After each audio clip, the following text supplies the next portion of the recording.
Rated M for mature. On this special edition of Playing Dead, we'll be discussing the recently announced DLC for Walking Dead Season 1 called 400 Days. I'm your host, AJ LoCascio, and this is Playing Dead.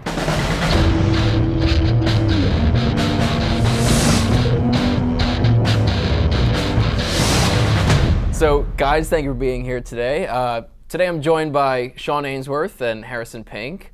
Can you guys tell me, what did you do on The Walking Dead 400 Days? I was the games director, and I wrote some of it. And I was one of the two game designers on the project, the other one being Mark Darren.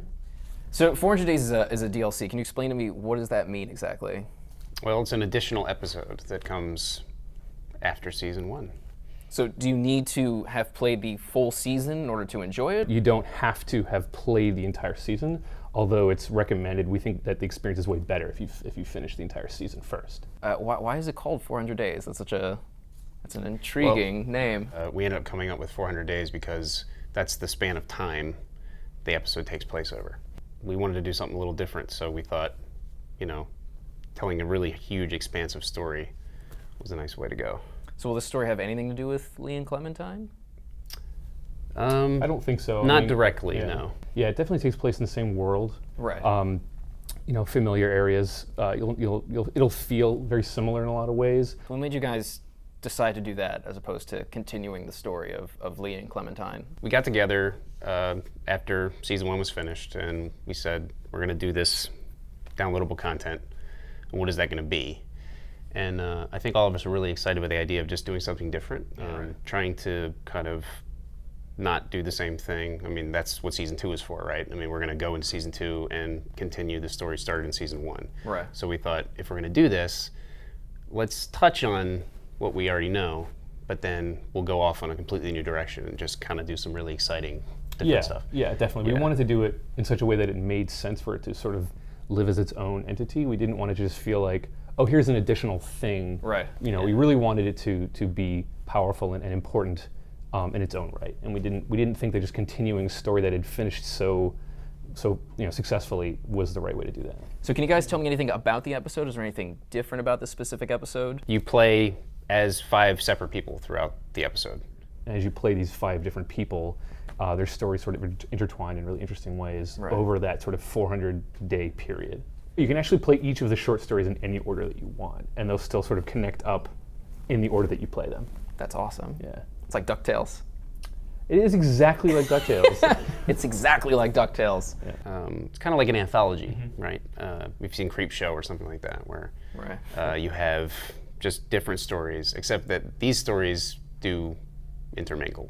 Like Creepshow is one thing, and there's a frame story. These are 5 stories that sort of overlap. Right. There are actually 27 characters in the episode. Yeah, it's a lot of guys. We crammed a lot of new characters into this episode. Yeah. Just aside from the 5 characters you play, you meet obviously a host of interesting people in their journeys. So. That's a lot of people to love. Yep. Or hate. And it's actually kind of crazy. It's because for us, it's a lot. I mean, we don't normally have that many people in one episode. A whole season or something. Right. We have about I think it's like 70% of our character count for this episode is the entirety of season 1 of The Walking Dead. So it's pretty cool. Yeah. Is it longer than another episode, or is it? I think it's about the same length. Yeah, it's roughly the same length. Yeah. So obviously, there's 5 separate short stories, so they all sort of cram together to make the length of a normal episode of Walking Dead. So does decision-making play in the same way as it did in the whole season 1? Is it going to affect the outcome of, the episode? Definitely in a lot of different ways. Yeah. It's similar but different. Yeah. The way that the decision-making plays out in this episode. It's similar but different. Yeah. Yeah, Okay. You have these 5 short stories, so we wanted to make sure that choices mattered over a larger sort of period of time than like 5, 10, 15, 20 minutes in a short story. So we had to, we've come up with interesting ways of having these stories overlap in ways that your choices will matter from one story to the next. Also, we don't really have the time in short story to build up the emotional payoffs that you would normally build in a season. Right. A lot of these are trying to get to know these people very quickly and then sort of have to just make a decision. They do come back and affect things throughout the episode. Okay, so I was going to ask, will the choices that we've made in season 1 affect 400 days, and will the decisions that we make in 400 days affect season 2? The choices that you made in season 1 will come into play in 400 days. And then the events of 400 days may or may not come into play in season 2. Okay. May or may not. Depending. Depending on your choices. Yeah. Did you guys learn anything from season 1 that you implemented into 400 days? There's a lot of things that we learned from things that people really liked in season 1. Right. Similar to that, just what mechanics did people really, appreciate, and just sort of massaging those and adding things in that are similar to those, but really new ways to interact with the game that we haven't tried yet that I think people are going to really like.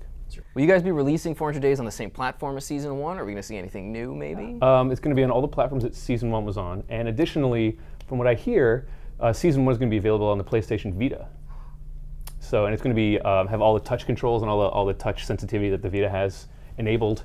All our sort of tech wizards figured all that stuff out, and I think that if you buy season 1, you also get 400 Days in that package on the Vita. So when do you guys plan on releasing 400 Days? This summer. Yep, not a long wait at all. So how much is the DLC going to cost? $4.99. That's it? Just like a regular episode. Yep, regular episode. And finally, the big question is there anything you guys can tell us about season 2? It's going to be Yeah. awesome. That's all I can say. There's cool stuff a-brewing. Yeah. That's cool stuff it? abounds. Yeah. That's all you can tell me? Unfortunately, so. Tell me something. Got to get It's Nick and on Nick its and way. Sean. It's on its way. I can tell you okay. that much. So thank you guys for being on the show. And Sean, thank you for your beard. Oh, you're welcome. I appreciate glad. it. So there you have it. 400 Days is coming out. Remember to like us on Facebook, follow us on Twitter, and let us know what you guys think of 400 Days and what your hopes are for season 2. Thanks for watching, and we'll see you guys soon on Playing Dead.